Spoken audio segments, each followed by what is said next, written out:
Welcome back. I am taking you this morning into the room where it happened. A historic deal between the Dane County Sheriff's Office and the County Board's Black Caucus to move the jail reconstruction project forward. Previously in disagreement in the public eye and in their votes, they've come together now to explain how this deal happened.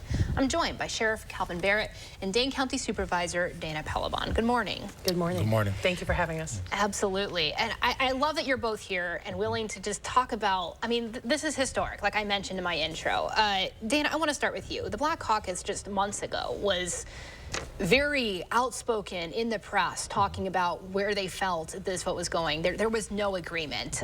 There was an accusation that the sheriff was spreading misinformation. I'm not here to litigate whether the truth of those statements, but I do want to know, how did this deal happen? So, we know that this has been a tough process for all of us, and those of us who are new that came onto the board with the understanding that this was a process that was completed. There was a referendum that was passed, 320, that said this is what our jail is, we have the funding, we are all set. And then when we heard that there was more funding to be needed, we said, we don't feel like this is the right place to have this funding go. So in the conversations, one of the things that we have found is that sometimes how news reports go, they take little snippets of information, and then from there, that is what we see. Mm-hmm. So a lot of the things that you saw us responding to in January were based on news reports and some of the commentary that had happened at a larger press conference that we were not at, and that was our response. Mm-hmm. That is how we felt at the moment. But then moving forward, actually Kalvin reached out to me and to Supervisor Kagea to have a conversation. How do you make that outreach? What happens from there?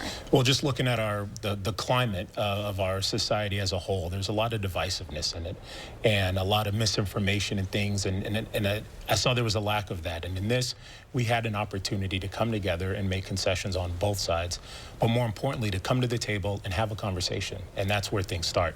How did you open the conversation? Both of you. Did you get sit down for coffee? Yeah, text and coffee. It was a text. Text and coffee. And then we met for coffee.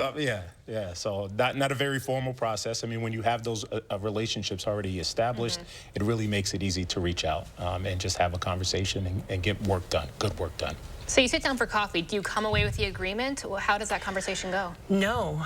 So I wasn't even necessarily sure all of the things that we were going to talk about in this meeting, but we sat in a coffee shop, and Sheriff Barrett said, what do I need to do to get to a yes? And at that point, I was not prepared to do that. Mm-hmm. But from there, what I did was I went and spoke to people in the community. I spoke to activists. I spoke to other chairs of committees. I spoke to the Black Caucus and said, let's think about what things are important to us because this is going to happen. And I think that that's the thing that got lost in some of the conversations last week was this was a vote that had the votes to move forward without us. Mm-hmm. And that was something that was made clear to me when I spoke to our chair. It was, I need you to know we have these votes. Mm-hmm. And I said, okay, even though we have these votes, there's still things that we want to get done. And that's when I just opened the conversation to our community to say, what do we need? What is important to us? I know the things that are important to me and the people in my community who reached out to me, but it's not just about one person. It is about a community saying, if this is going to happen, this is how it needs to look. Mm-hmm. And so from there, Supervisor Kagea and I sat down with Sheriff Barrett again. That coffee shop gets a lot of our business. Can I ask which one? I can't because then everyone's going to know the coffee shop that we go to. And I really like the anonymity of that coffee shop. Yes. It's a hidden gem for a reason. Yes. I am an investigative journalist. I'm going to now check my car for trackers. But the important thing was the three of us sat down and said, I had a piece of paper, it was 2 pieces of paper, where we went, okay, here's what we are thinking here, here's what we can agree to, here's where we disagree, what are the compromises that we can make. Because again, the thing I think that people don't realize is that that jail was going to move forward. And luckily I had a couple of supervisors, because I am on the Public Protection and Judiciary Committee, that I was able to go to and say, I need a vote right now of not recommendation so that I have time to bring back to Sheriff Barrett to talk through these things. And these were people that were going to vote yes, and they said, all right, I will right now say no and allow this process to go through so that we can have a more holistic approach. So this is over weeks, perhaps months of time. This was over about 2.5 weeks. Okay. So, Sheriff, what do you feel was the biggest compromise, perhaps, that you agreed to? I think, number one, the perception that we were at odds or that we disagreed with one another on a personal level. I think the best part about this process is we can disagree on topics and ideas, but we never disagree with one another. And I think that's the basis for trust in moving forward. So what was on your piece of paper in that second meeting in that coffee shop? Number one, to move the project forward. I think that was important. Jaw drops. Yes, yeah, that was, I think, number one, but also to make sure that the community and the Black Caucus and members of our county board felt comfortable in knowing that the criminal justice reform efforts that I spoke about, that I'm implementing, and that I talk about is going to happen in the future is a real thing. And it's not just talk. And I think that was a big piece of this as well. I want to pick up when we come back on what the actual agreements were, right? There's a lot to get into there. We're going to get into it in a minute. We're going to be right back.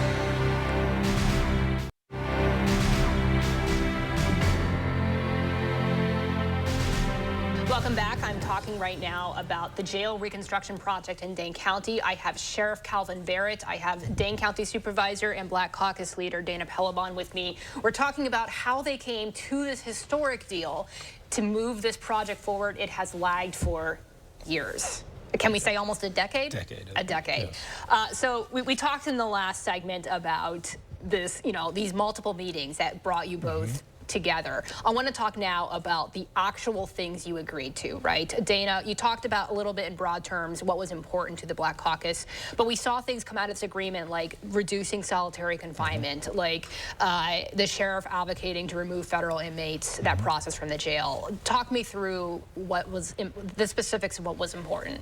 Okay, so first I want to make sure that people know there is no leader of the Dane County Black Caucus. That's okay. There are 4 of us, Supervisor Kagea, Supervisor Anthony Gray, and Supervisor Jacob Wright, who is our ally that has joined us in the work that we are doing. So one of the things that was important to us was removing the federal in transit prisoners from the space. We were talking about having enough space for the people that are in the facility already.